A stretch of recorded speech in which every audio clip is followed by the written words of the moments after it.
Daniel chapter 5. King Belshazzar made a great feast for 1,000 of his lords and drank wine in front of the 1,000. Belshazzar, when he tasted the wine, commanded that the vessels of gold and of silver that Nebuchadnezzar his father had taken out of the temple in Jerusalem be brought, that the king and his lords, his wives, and his concubines might drink from them. Then they brought in the golden vessels that had been taken out of the temple, the house of God in Jerusalem. And the king and his lords, his wives, and his concubines drank from them. They drank wine and praised the gods of gold and silver, bronze, iron, wood, and stone. Immediately, the fingers of a human hand appeared and wrote on the plaster of the wall of the king's palace, opposite the lampstand. And the king saw the hand as it wrote. Then the king's color changed, and his thoughts alarmed him. His limbs gave way, and his knees knocked together. The king called loudly to bring in the enchanters, the Chaldeans, and the astrologers. The king declared to the wise men of Babylon, "Whoever reads this writing and shows me its interpretation shall be clothed with purple and have a chain of gold around his neck, and shall be the third ruler in the kingdom." Then all the king's wise men came in, but they could not read the writing or make known to the king the interpretation. Then King Belshazzar was greatly alarmed, and his color changed, and his lords were perplexed. The queen, because of the words of the king and his lords, came into the banqueting hall, and the queen declared, "O king, live forever. Let not your thoughts alarm you, or your color change. There is a man in your kingdom, in whom is the spirit of the holy gods.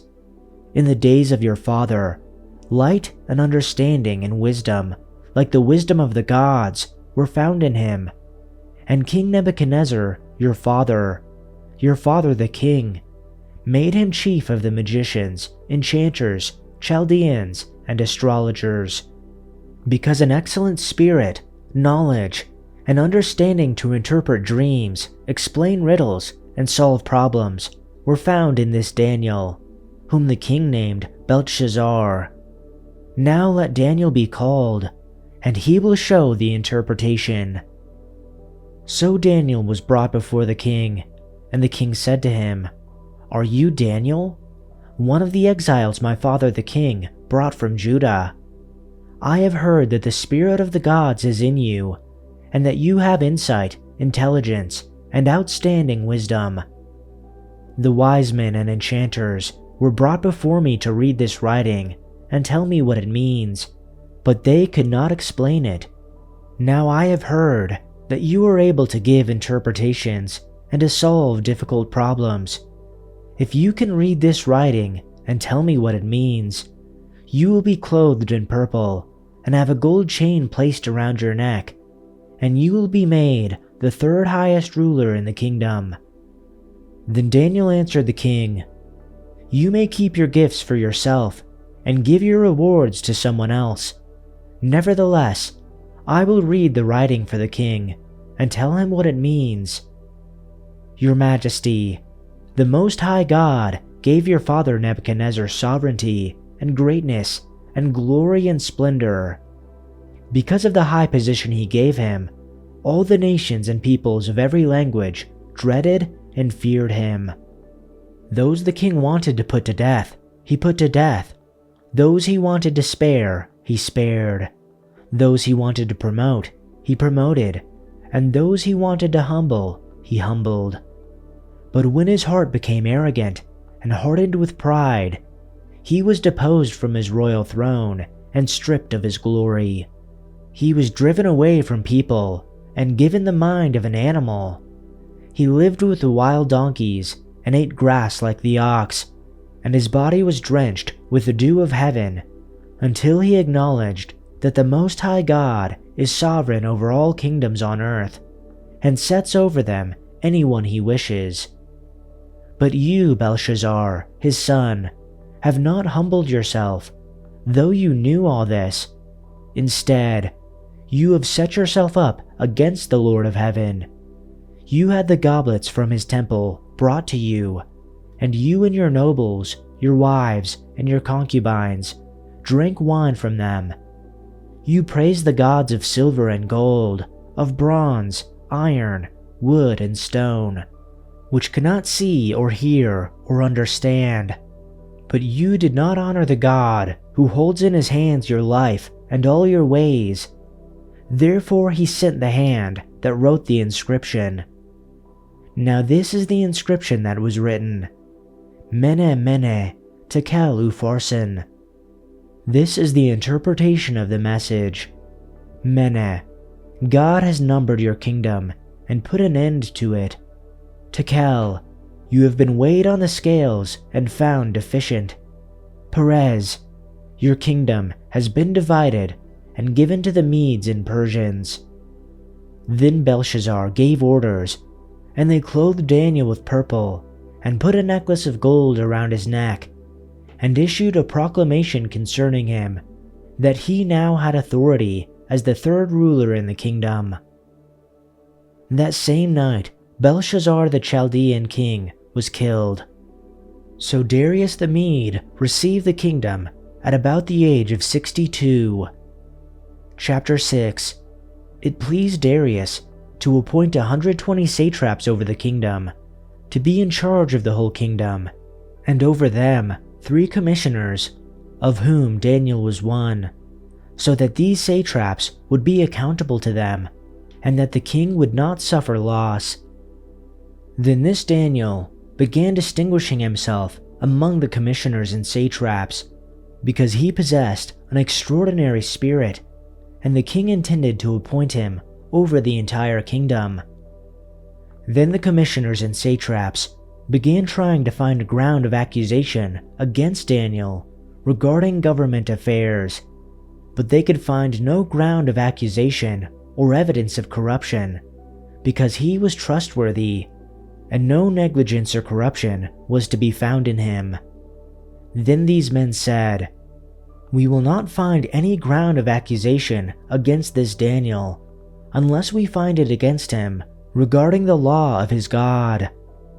Then these commissioners and satraps came by agreement to the king and spoke to him as follows: "King Darius, live forever. All the commissioners of the kingdom, the prefects and the satraps, the counselors and the governors, have consulted together that the king should establish a statute and enforce an injunction that anyone who offers a prayer to any god or person besides you, O king, for 30 days shall be thrown into the lion's den. Now, O king, establish the injunction and sign the document so that it will not be changed, according to the law of the Medes and Persians, which may not be revoked." Thereupon, King Darius signed the document, that is, the injunction. Now when Daniel learned that the document was signed, he entered his house, and in his roof chamber he had windows open toward Jerusalem, and he continued kneeling on his knees 3 times a day, praying and offering praise before his God, just as he had been doing previously. Then these men came by agreement and found Daniel offering a prayer and imploring favor before his God. Then they approached and spoke before the king about the king's injunction. "Did you not sign an injunction that any person who offers a prayer to any god or person besides you, O king, for 30 days is to be thrown into the lion's den?" The king replied, "The statement is true, according to the law of the Medes and Persians, which may not be revoked." Then they responded and spoke before the king. "Daniel, who was one of the exiles from Judah, pays no attention to you, O king, or to the injunction which you signed, but keeps offering his prayer 3 times a day." Then, as soon as the king heard this statement, he was deeply distressed and set his mind on rescuing Daniel, and until sunset he kept exerting himself to save him. Then these men came by agreement to the king and said to the king, "Recognize, O king, that it is a law of the Medes and Persians that no injunction or statute which the king establishes may be changed. Then the king gave orders, and Daniel was brought in and thrown into the lion's den. The king said to Daniel, "Your God, whom you continually serve, will himself rescue you." And a stone was brought and placed over the mouth of the den, and the king sealed it with his own signet ring and with the signet rings of his nobles, so that nothing would be changed regarding Daniel. Then the king went to his palace and spent the night fasting, and no entertainment was brought before him, and his sleep fled from him. Then the king got up at dawn, at the break of day, and went in a hurry to the lion's den. And when he had come near the den to Daniel, he cried out with a troubled voice. The king began speaking, and said to Daniel, "Daniel, servant of the living God, has your God, whom you continually serve, been able to rescue you from the lions?" Then Daniel spoke to the king, "O king, live forever. My God sent his angel and shut the lions' mouths, and they have not harmed me, since I was found innocent before him. And also toward you, O king, I have committed no crime." Then the king was very glad, and gave orders for Daniel to be lifted up out of the den. So Daniel was lifted up out of the den, and no injury whatever was found on him, because he had trusted in his God. Then the king gave orders to arrest the men who had maliciously accused Daniel. He had them thrown into the lion's den, along with their wives and children. The lions leaped on them and tore them apart before they even hit the floor of the den. Then King Darius sent this message to the people of every race and nation and language throughout the world: "Peace and prosperity to you. I decree that everyone throughout my kingdom should tremble with fear before the God of Daniel. For he is the living God, and he will endure forever. His kingdom will never be destroyed, and his rule will never end. He rescues and saves his people. He performs miraculous signs and wonders in the heavens and on earth. He has rescued Daniel from the power of the lions." So Daniel prospered during the reign of Darius and the reign of Cyrus the Persian.